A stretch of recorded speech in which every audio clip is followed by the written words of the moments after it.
We'd like to thank Gulfstream Park for their sponsorship of this program and some of the other programming and events here at Capital OTB. Gulfstream Park, the championship meet, running now through Florida Derby weekend, March 31st.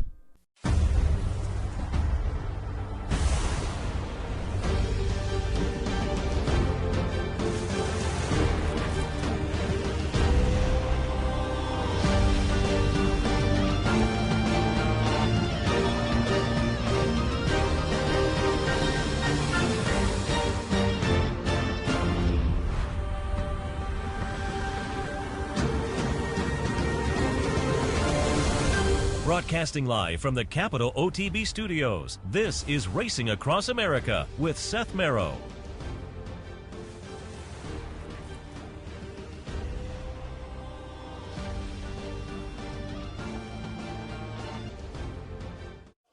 Good morning and welcome to Racing Across America on this Sunday morning. I am Seth Merrow. Thanks for joining us. Little inclement weather down at Gulfstream yesterday, so the last three races were canceled. I've been checking. I didn't see anything. I'm trying to get the Gulfstream Twitter feed. It's just slowly not coming up for me. But I'll check and see if there is any information on today at Gulfstream. Until I hear anything, I would assume it's a go.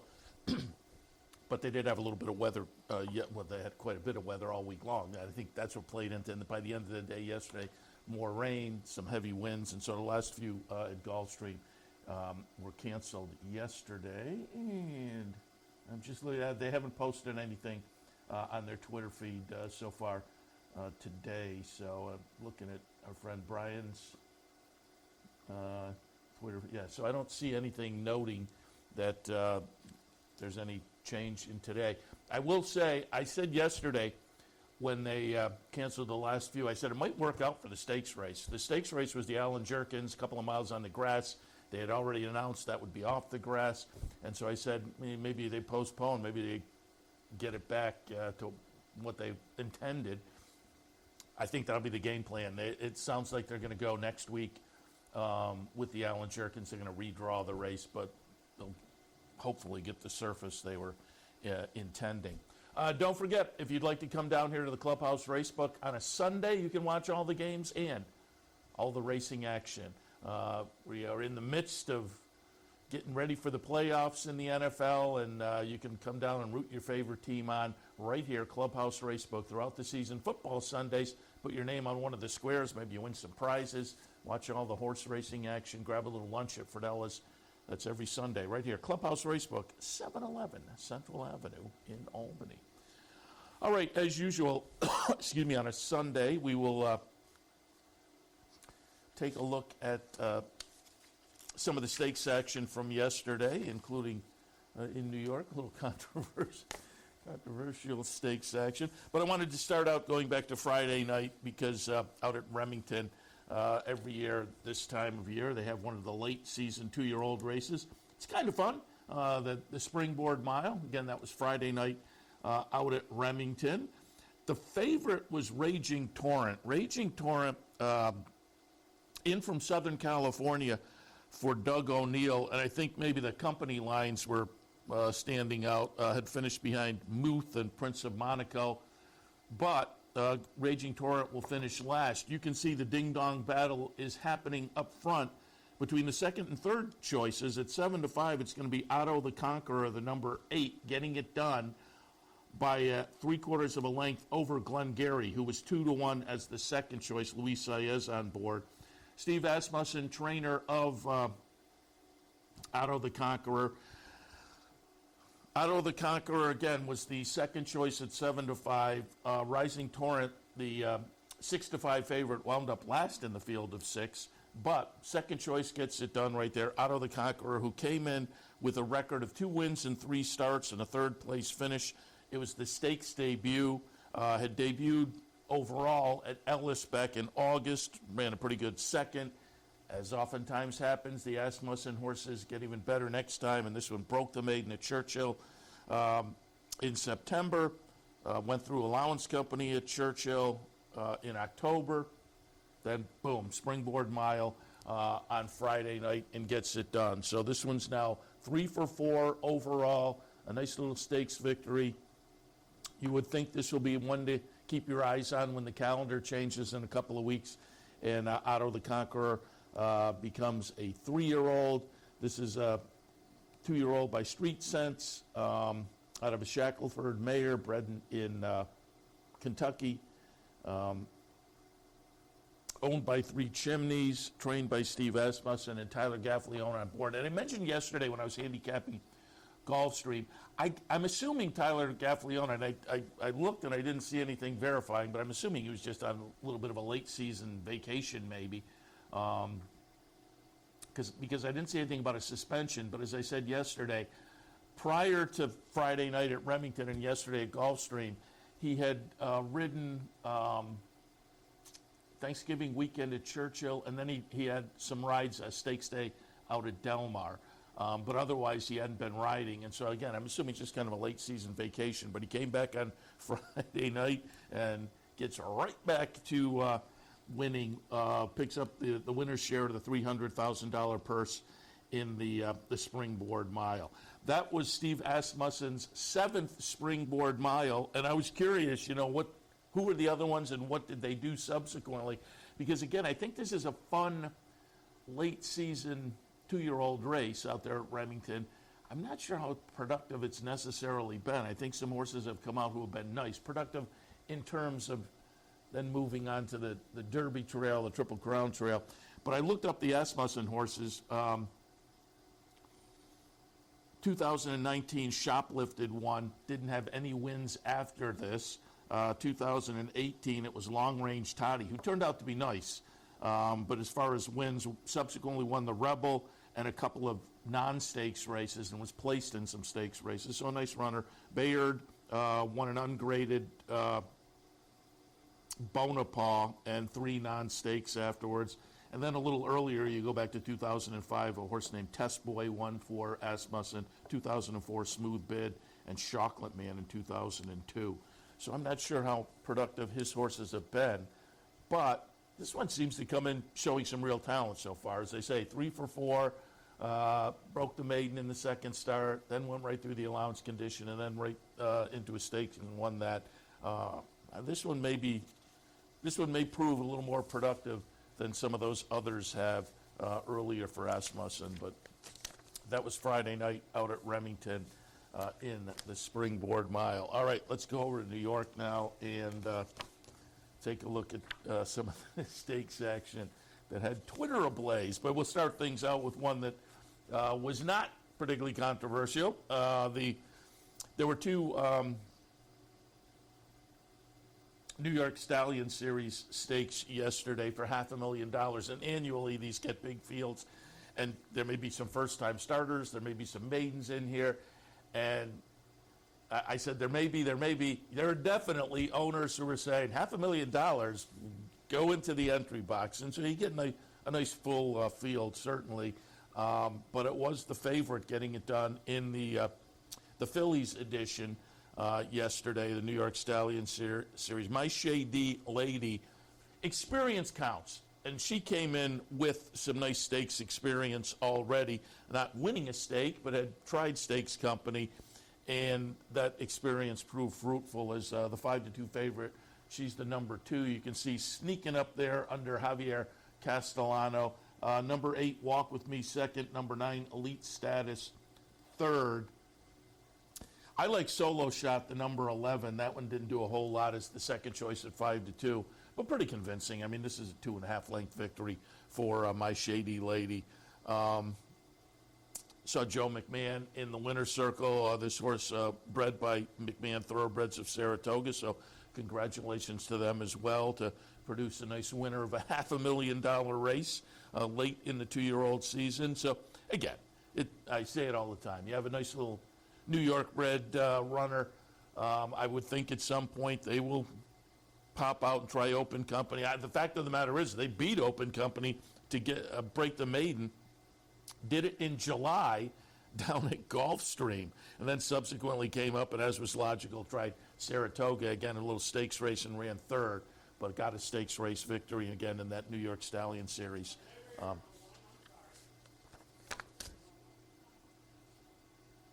No, I'm hearing from the control room, and I think you are mistakenly concerned. That was fine. So my shady lady getting it done in the 8th race, New York Stallion Series at Aqueduct yesterday.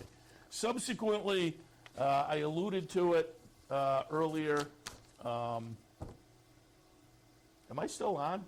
Because my screen is black. There we go. There we go.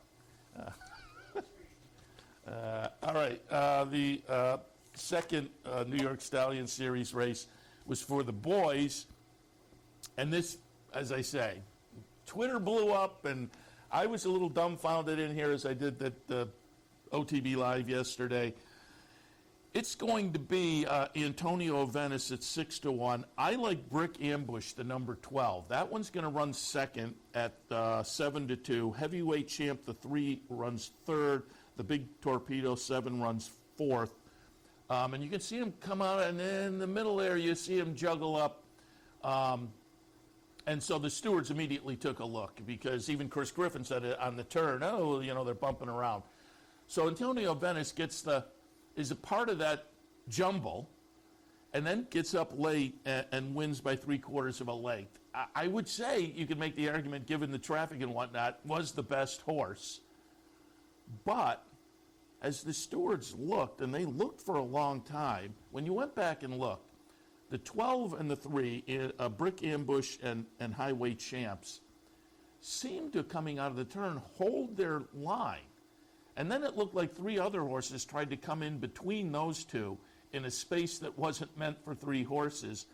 And you can see, well, we'd have to pick it up a little bit earlier, but you can see that the 1 kind of comes out, and I think everybody who watched felt the 1 kind of kicked off the problem. Again, trying to go into a spot that wasn't big enough for 3 horses. And so as you're watching the replays, as the stewards are watching, you're feeling like, it's probably going to be the 1 here. The 1's going to come down because there was a jumble. And a couple of those horses really had to take up. And the jockeys, one of them, subsequently noted, particularly Javier Castellano, said, I was just trying to, make sure I didn't go down. So they looked, and the 1 stayed up, and the 12 came down. And so it was kind of a situation where both of those decisions seemed like head scratchers here. And as I say, Twitter kind of blew up, and it seemed like about 95% of the people thought, geez, the 1 should have come down and the 12 should have stayed up. But that wasn't how it came out. So you see that the unofficial order there, the official order was 1, 3, 7, 6, with the 12 being moved from second to last eventually. Now, the stewards, Dave Grenig, got a comment from the stewards that the outside horse had kind of come in and caused the squeeze, but they didn't have much more to say because they, according to the Grenig article, they had gotten word that Dean Reeves, who owns the 12, may be appealing, so I am assuming the stewards then thought, we aren't going to comment anymore. Here we go. And you can see the 1 in the blue there coming out, and the 12 and the 3 kind of really, it's hard to feel like the 12. And I always say, look at the harrows on the ground, which aren't scientific, but they give you an idea whether the horse is coming in. It was just a tough call. And again, it seemed like both. Now, I will say Manny Franco was kind of saying, no, I kept my line. And it's hard to argue that he was holding. To me, again, the 2 leaders were kind of holding their line, and you had 3 horses were going into a space that wasn't meant for 3 horses. And so it was more one of those had to cause something. But, again, so Twitter goes bananas and whatnot, and kind of understandably so, because it was a little bit of a head-scratcher of a call. But I will say, anytime things happen, and we've had calls up in New York. There are controversial calls in New York. We've had controversial calls in Saratoga, and so There's a lot of buzz when that happens. And people, I think the general consensus seems to be on social media, which is, boy, those New York stewards. I'm not convinced, and I don't know how you can do it because I don't have any empirical data, just the anecdotal data of Twitter going bonkers when these things happen. But I don't know that it doesn't happen at other tracks as well. And I was trying to think, how would you figure that out? And I don't know whether you really could easily. You'd have to have somebody who had some time to database. You'd have to pick best case, you would look at all tracks, but at least you would look at 3 major tracks and maybe 3 mid tracks and 3 sea-level tracks. But you have to keep track of when there's an objection or an inquiry, when there is no change made and when there is a change made. And then the toughest thing, you'd have to decide when the change is made and it's controversial. And that's part of what I think about New York. I think New York gets more scrutiny, and the New York stewards get more scrutiny in these situations because there's so many eyeballs on New York racing. It's so popular. So when it happens, again, yesterday, there were some comments. Dave Grenig tweeted something out, David Aragona, Maggie Wolfendale, and there were tweets about the situation. And then there would be 40 people who commented, and those comments might have comments on. So, couple hundred people who were commenting and some outraged. But oftentimes, if you look at Twitter, you will see a kind of a similar situation at a out-of-town track where somebody will tweet something that, boy, this seemed like a bad call, and they'll put the video on, and you'll look and maybe it was. And there'll be 5 people answering. And I just think the popularity of the New York product kind of plays into this happens all the time in New York. So I'm not defending or criticizing the stewards. I'm just saying it's tough to know, is it really any different in New York than it is at other tracks? And as I say, I don't know how easy that would be to find out.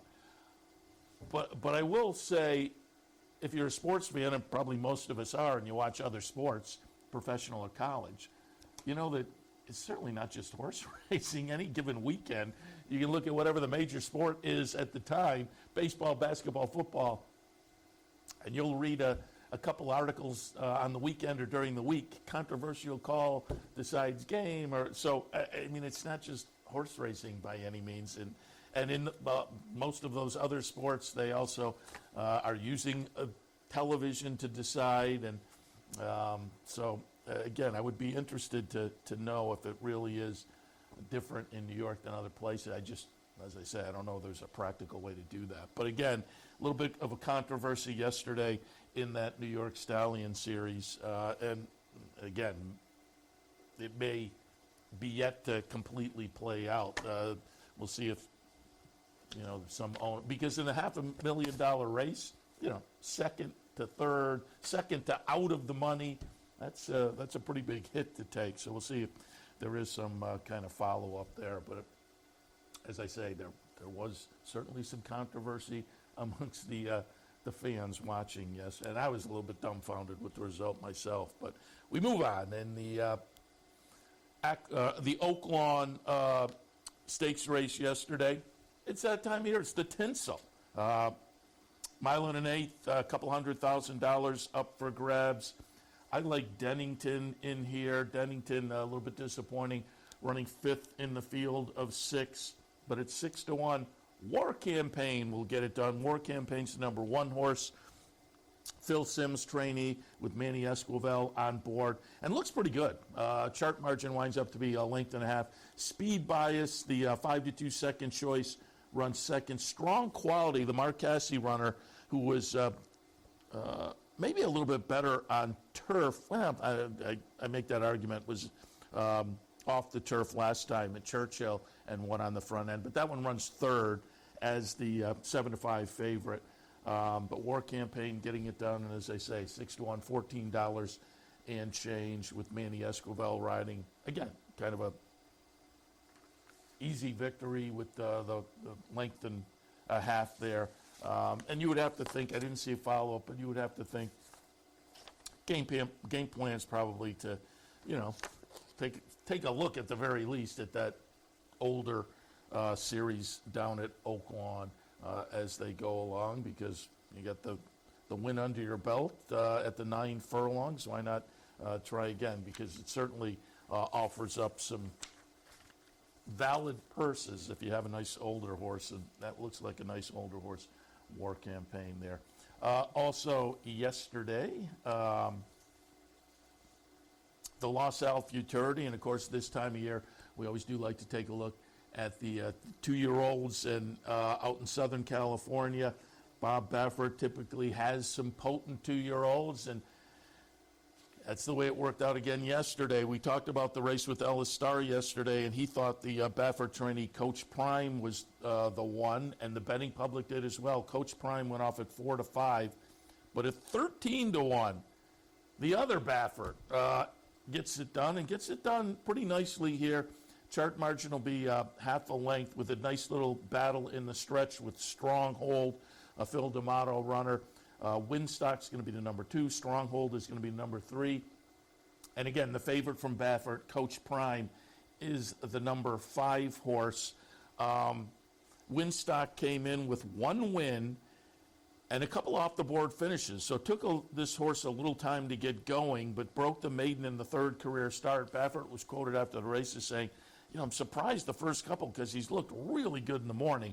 Well, it seems like now he's kind of come into his own, certainly, moving right out of maiden special company and into a stakes race, right out of a win and into another win. So again, it looks like maybe the light bulb moment happened last time. And Winstock, a son of Solimini. Speaking of McMahon, I believe Solimini is at McMahon Farm right here in New York now.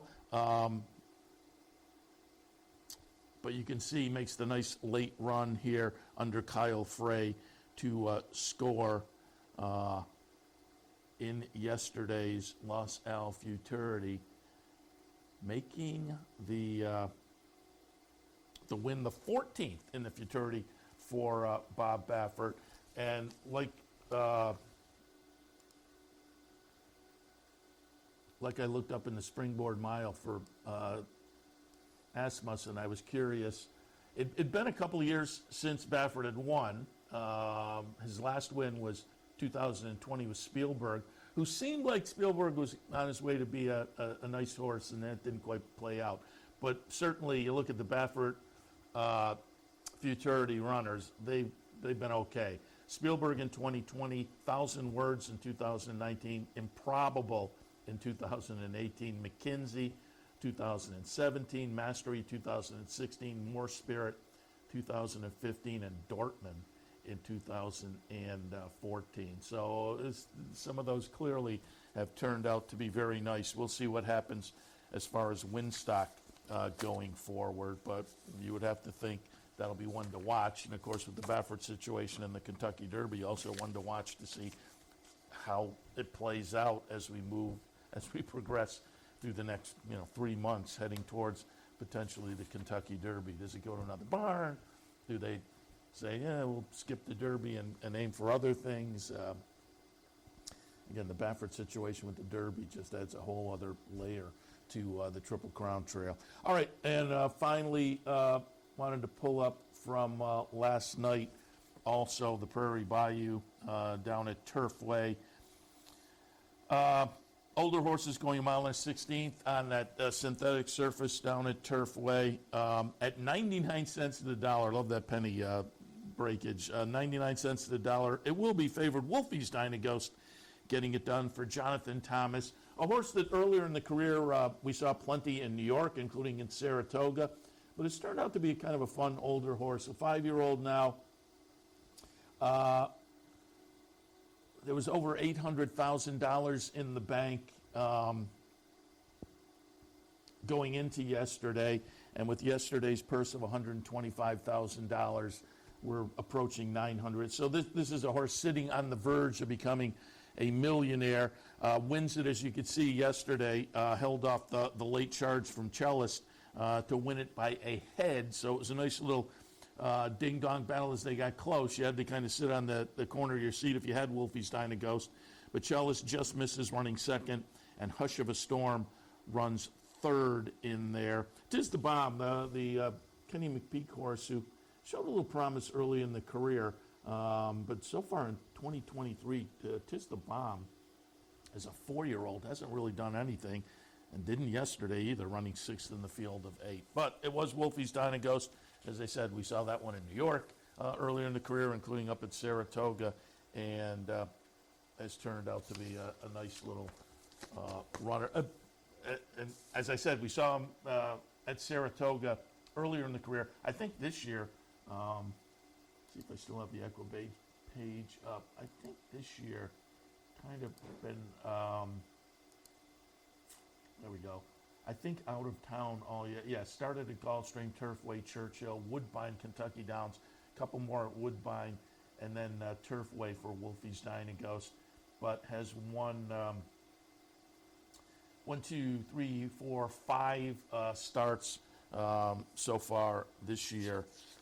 And again, out of town, hasn't been racing at in New York so far this year, but has been plenty productive out of town, and again, approaching that $1 million mark.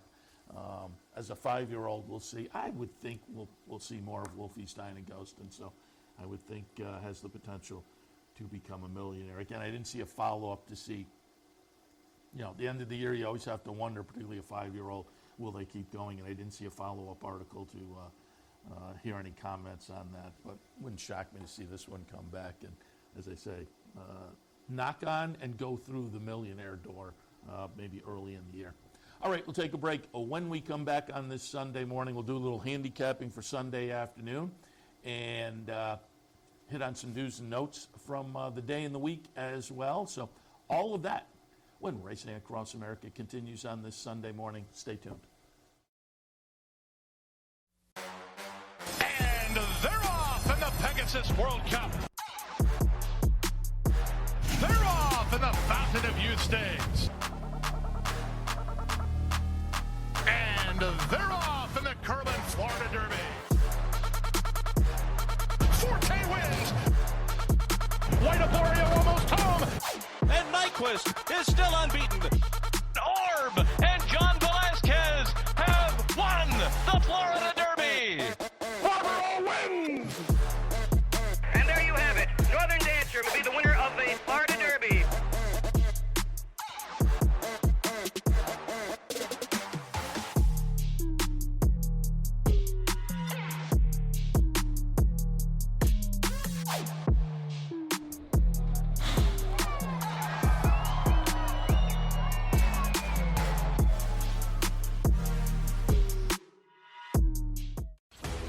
Sometimes it pays to go with the flow, to check your worries at the door, to reconnect with your crew, to follow the thrills and the flavor, to roll with it and see where it takes you, to enjoy every minute to its fullest, and to dance like there's no tomorrow.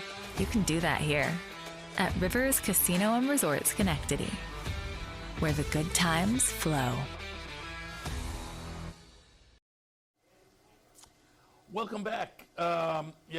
Once again, as I noted, the press release that went out yesterday, Gulfstream cancels racing the last 3 races yesterday, and the press release, heavy rain and high winds and a forecast calling for worsening conditions caused Gulfstream to cancel its final 3 races out of an abundance of caution for horses, horsemen, and fans. The Jerkins rescheduled for the 24th, Christmas Eve, and it will be redrawn. Now, I bring this up again because during the commercial, I again checked the Gulfstream Park Twitter feed, which earlier at the top of the show didn't have an update, but now it does. They are racing today.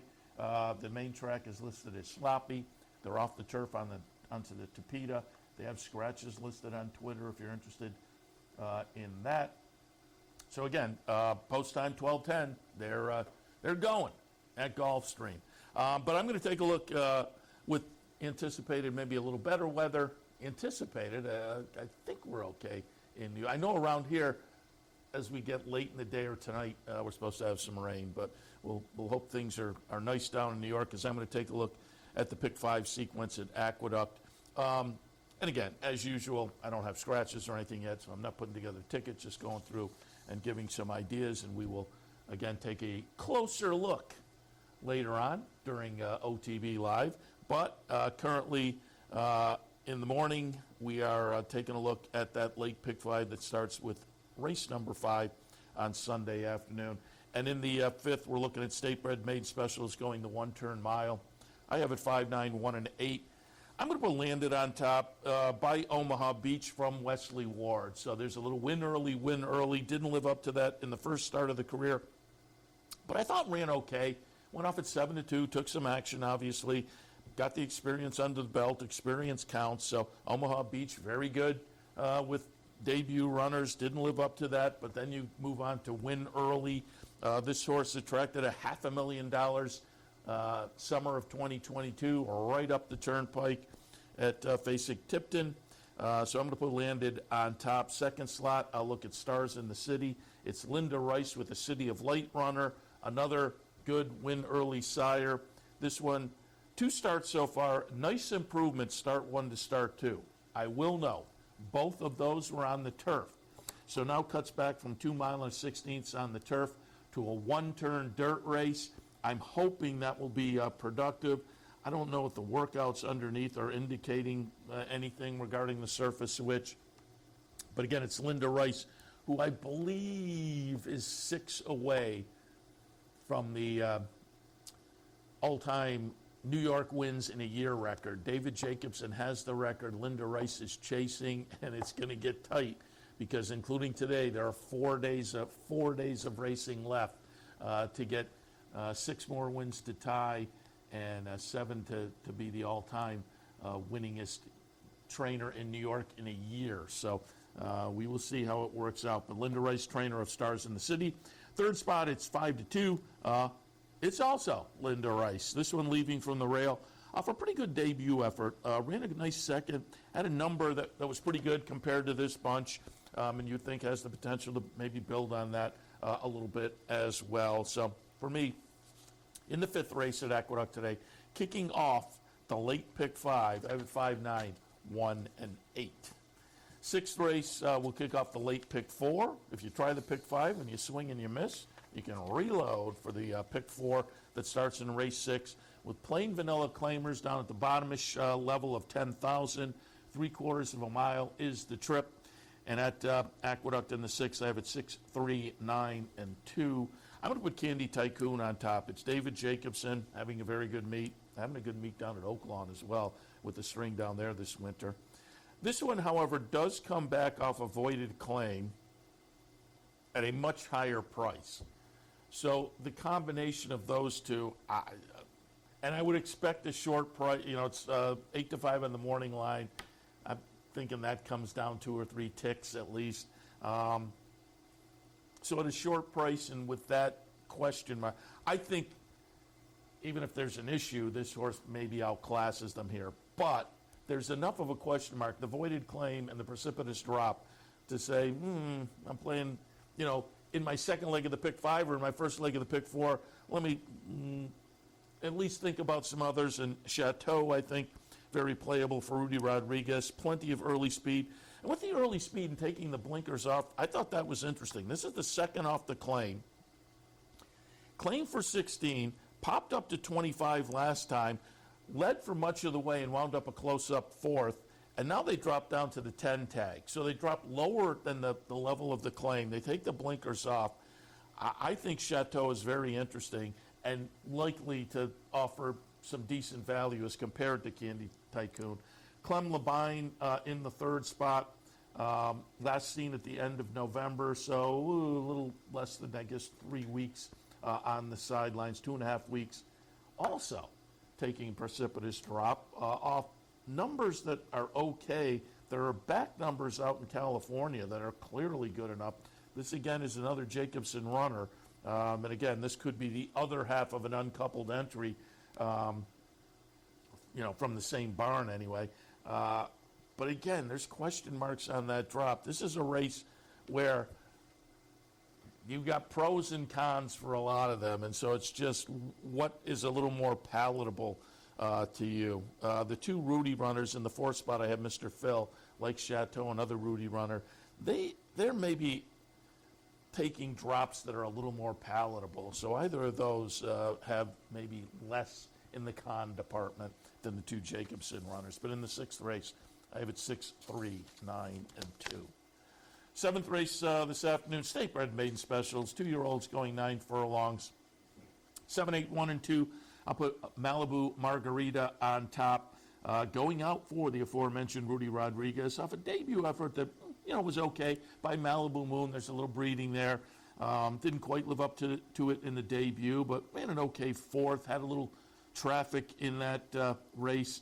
Adds the blinkers today. So there are some things to like. The horse doesn't jump off the page, but there was just enough there to kind of tilt in that direction. Vinsanto, I believe, the morning line favorite slightly. Vinsanto is 5-2. Malibu Margarita is 3-1. Vinsanto, and I'll be interested to see how the betting public parses out, but Vinsanto may wind up being the favorite, and maybe by even a little more than this margin on the morning line. Because Vinsanto started the career with 3 races on the turf. They weren't anything special. Moved to the dirt last time and ran an okay 3rd, but did it with a number that really stacks up with this bunch. And so I think off of that number last time on the move to dirt, I think the betting public will tilt towards Vinsanto. I thought there was maybe a little upside still for Malibu Margarita. So for me, 7 over the 8. And then in on it, in the 3rd spot, the number 1 horse. This one also tossed in a pretty good number last time that I think folks will hang their hat on. Just a little bit of a lower percentage barn, so I wasn't totally convinced on that one, on that factor. Leaving from the rail, too, going to have to get a little bit of a trip, obviously, and hope that folks don't come over. Windy Lee has Prophetic, who I think could be a interesting runner for Mark Hennig in here, but it seems like the top 2 are interesting, and if in on it can get back to that last number, Prophetic probably has to step it up. I will say I don't think that's out of the question, however, but for me, in the 7th at Aqueduct, 7, 8, 1, and 2.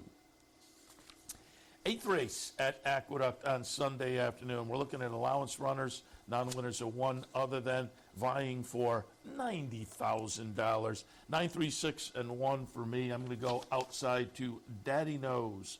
Going out for Ray Handel, Adelphi Racing. So again, some familiar connections that we've had on the show in the past, including jockey Katie Davis.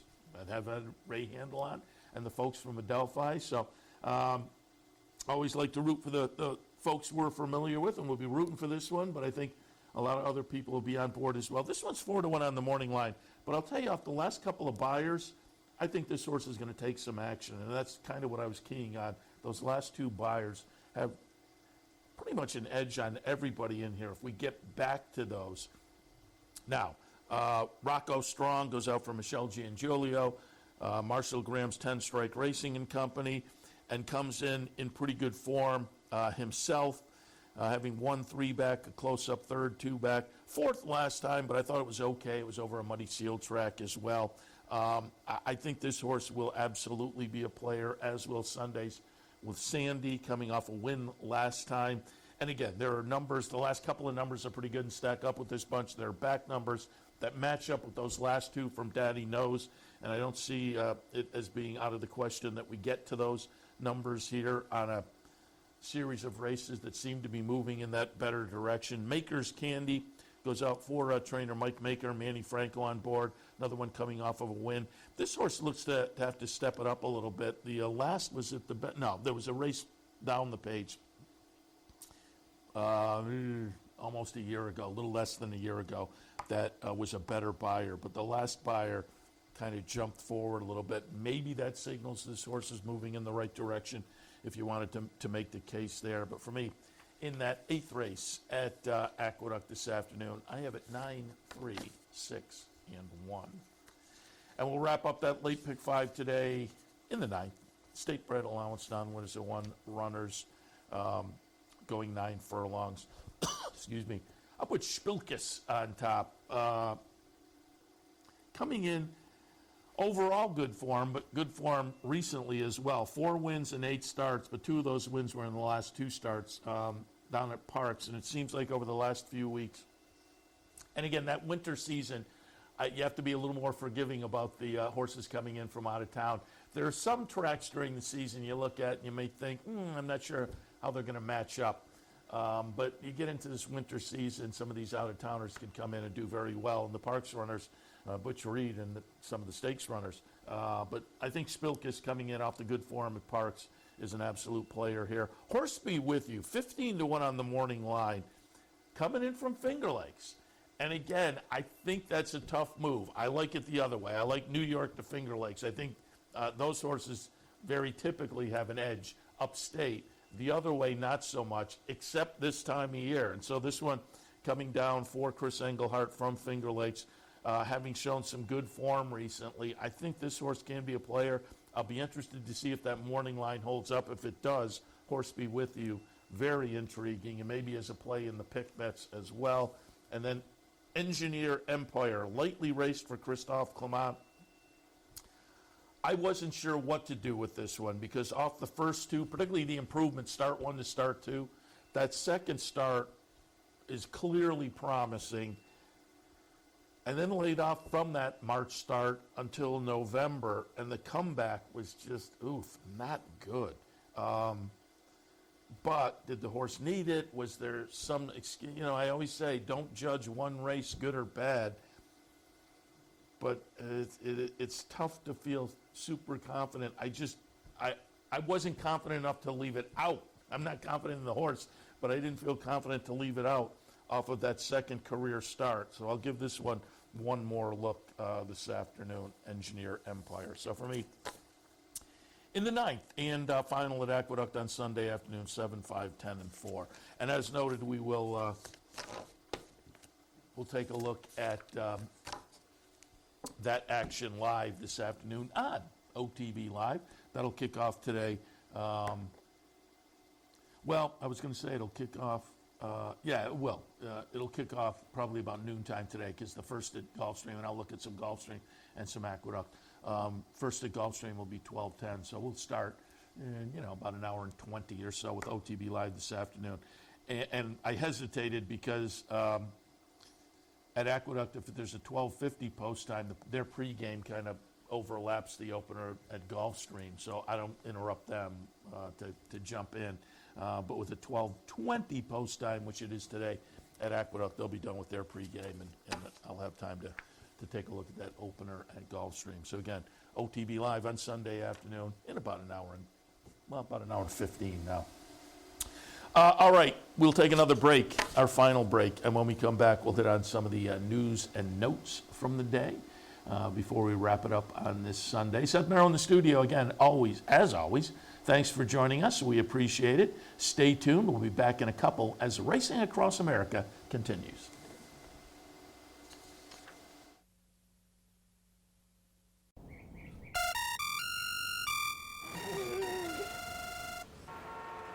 Come on. I want sales reports on my desk by Monday. Whoops. My bad. Love racing? RTN brings you every live simulcast on your home television, plus live video streaming and race replays on your PC and mobile devices. To order, visit rtn.tv. RTN, a breed apart. What if there was a way to become a better horse player? To have a better knowledge of the game? To be more successful? What if there were a way to take what you've learned, what you know, and make better decisions, better choices? In horse racing, knowledge is a powerful tool. Race results and replays, past performances and live streaming, wagering from all your digital devices. Capital OTB. Become a better horse player. Birdstone is an outside front. They're coming down to the finish. Can Smarty Jones hold on? Here comes Birdstone. Birdstone surges past. Birdstone wins the Belmont Stakes.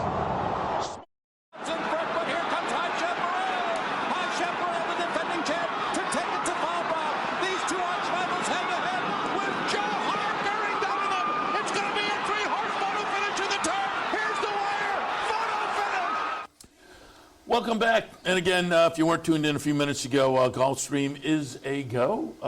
Listed on their Twitter feed. They're sloppy on the main track and obviously off the turf down there. But again, if you weren't tuned in yesterday, they canceled their last 3 because of weather. And I think part of that was they had weather all week. They weren't on the turf going back to, Thursday, Friday, early part of Saturday. It was raining there all week long. There was some weather.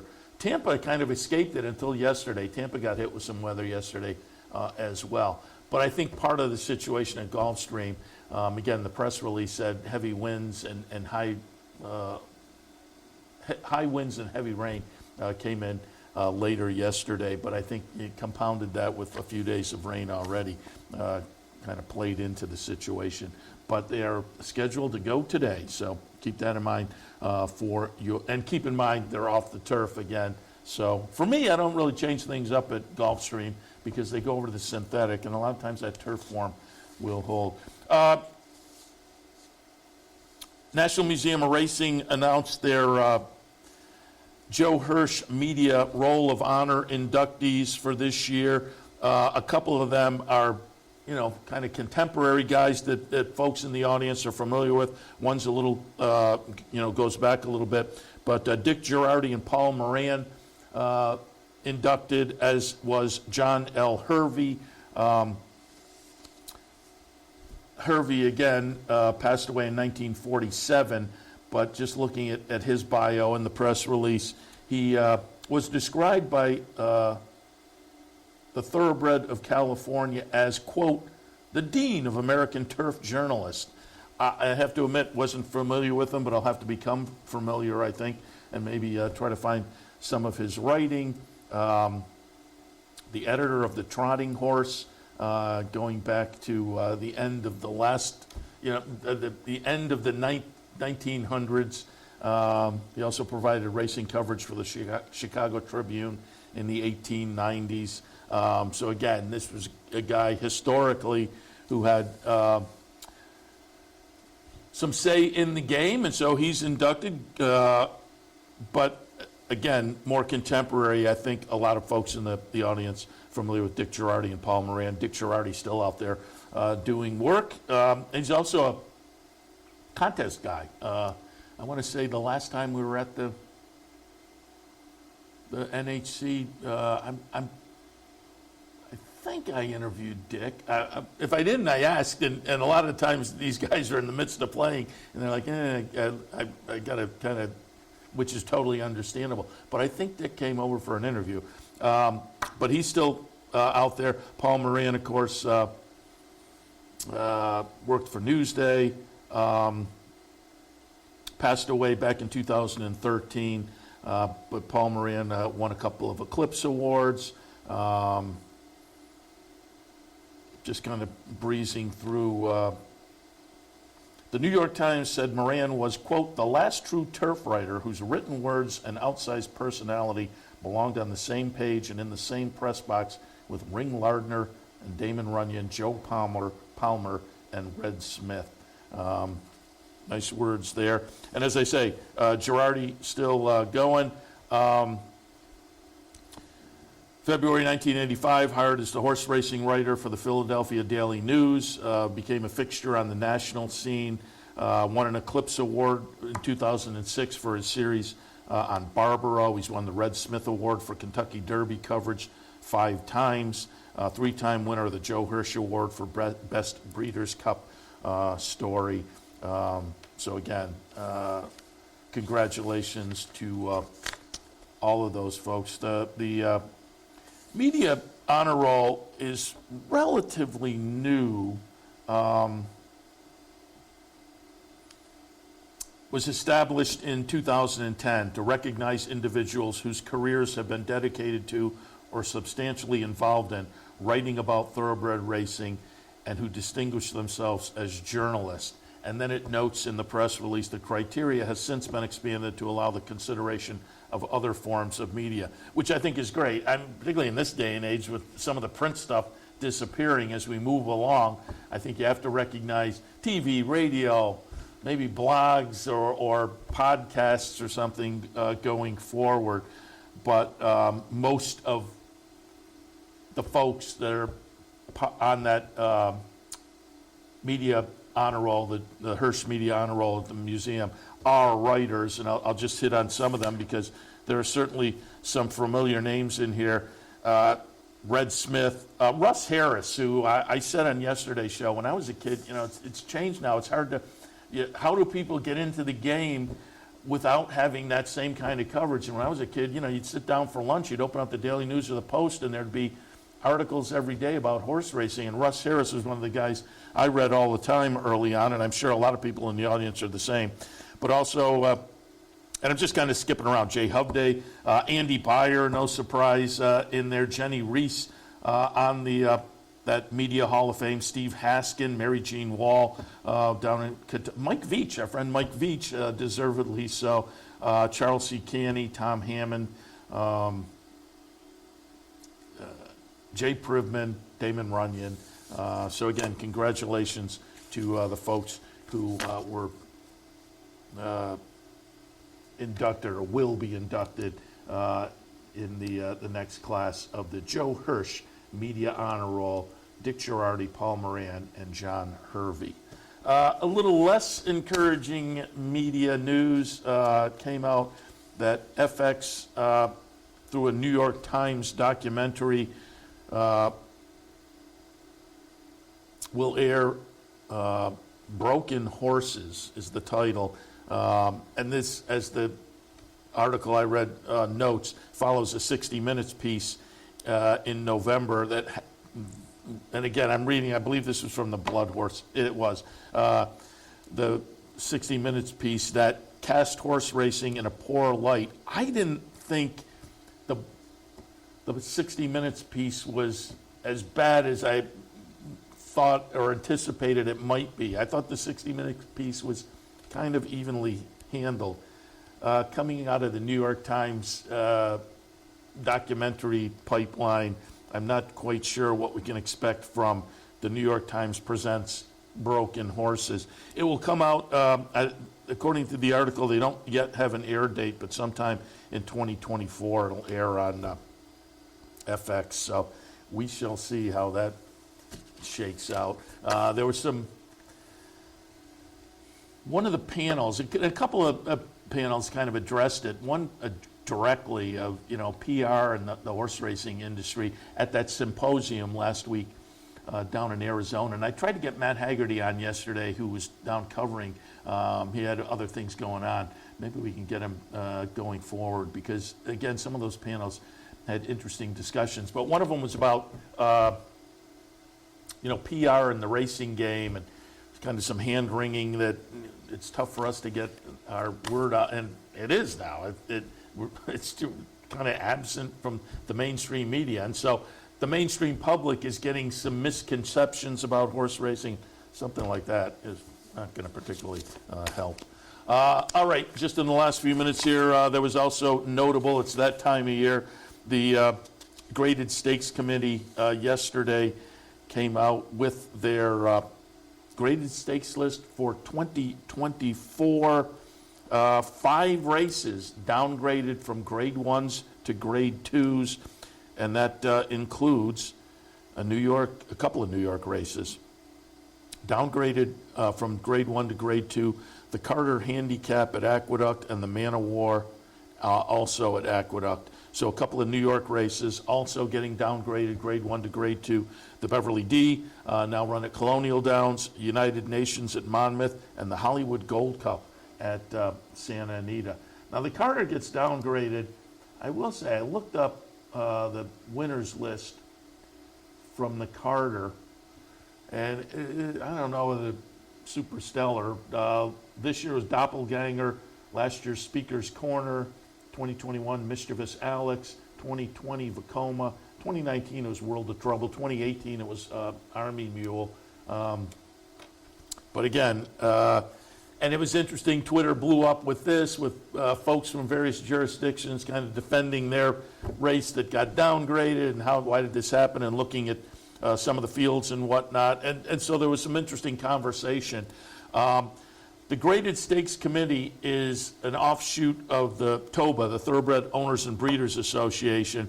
And one of the articles I read this week anticipating this list coming out, and I'm trying, it was Byron, I think it was in the Blood Horse, but it was kind of funny. The article was kind of talking about graded stakes and you know, legitimate criticisms of how the process happens and whatnot. And it wasn't harsh or anything, it was just taking kind of an overview. But in the beginning of the article, the writer said something to the effect of, I could explain it, but I'd put you all to sleep, how this happens. But he then referred people, and I will refer all of you, if you go to the TOBA website, you can look it up and it'll explain what goes into the consideration every year. And it's essentially looking at the fields and not just this year, but going back a few years to decide upgrade or downgrade. But also if you go, I would guess this press release is there, which I've got probably 6 pages that goes through what got upgraded, what got downgraded, and then a list of the graded stakes parsing out by 2-year-old fillies, 3-year-old fillies, et cetera, et cetera, et cetera. So you can look up and see, it also has a little chart, the changes made in each category, grade 1, grade 2, grade 3, listed, et cetera, et cetera.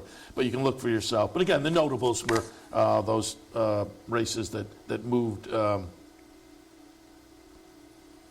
from grade 1 to grade 2. I don't think there were any that were moved up to grade 1. There is one new grade 1. I didn't see what that was. Let's see if it quickly, because this is all separated out parenthetical or by paragraphs here. I don't see an upgrade for grade 1. I'll check that and alert you later this afternoon, because my original notes were none had been moved up, because, as I say, I didn't see it parsed out. But again, the 5 races that got downgraded, those were certainly notable, and I'm sure all of those venues are kind of disappointed. There was an upgrade. Here we go. All right. There is a paragraph. There was the lone race that got upgraded to a grade 1, the Franklin Simpson at Kentucky Downs. And I guess with the money they're putting up at Kentucky Downs, it's not shocking that they wound up with a grade 1 there. So from grade 2 to grade 1 for 2024, the Franklin Simpson at Kentucky Downs, the lone race that got moved up to grade 1 status in the 2024 season. All right, and as I say, if you go to the TOBA website, I would guess this press release is there parsing everything out, and you can take a look.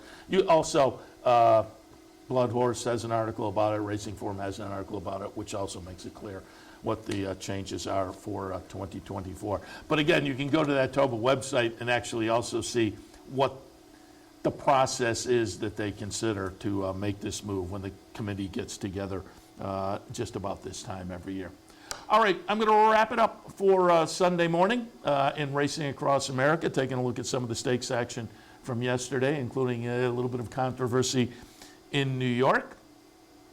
We hope a non-controversial day this afternoon in racing. And again, 10:10, we'll take a look at some Gulfstream. 12:10, we'll take a look at some Gulfstream. 12:20, we'll take a look at Aqueduct, but we'll have much more here on the network as well this afternoon. OTB Live kicking off at just about noontime. In the meantime, however, invite you to stay tuned later this afternoon. Invite you also to come down here to the Racebook if you would like to. We'd love to have you. It's a Sunday. That means you can watch all the racing action every day, but you can play the horses, watch the games, win prizes here. Put your name on the squares. Maybe you win a prize in the featured game.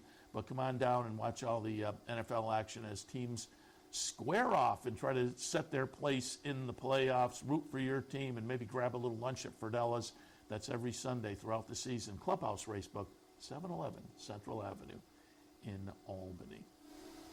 All right, Seth Merrow on a Sunday morning, wrapping it up for Racing Across America. But once again, I will invite you to tune in just about an hour as we'll kick off OTB Live for a Sunday afternoon. We'll see you then.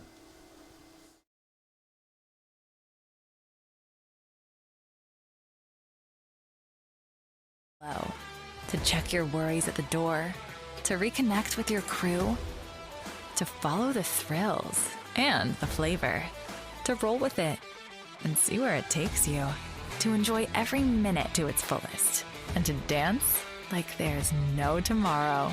You can do that here at Rivers Casino and Resort Schenectady, where the good times flow.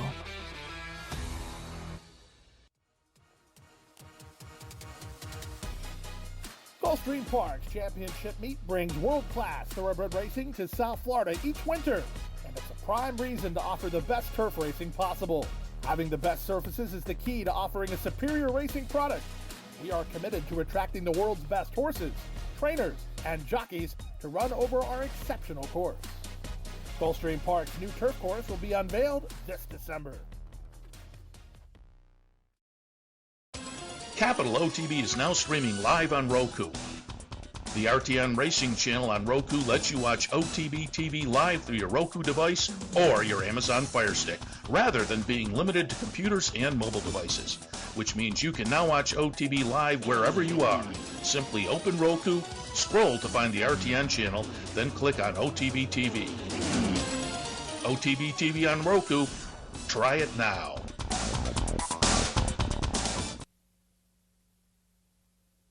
We'd like to thank Gulfstream Park for their sponsorship of this program and some of the other programming and events here at Capital OTB. Gulfstream Park, the championship meet.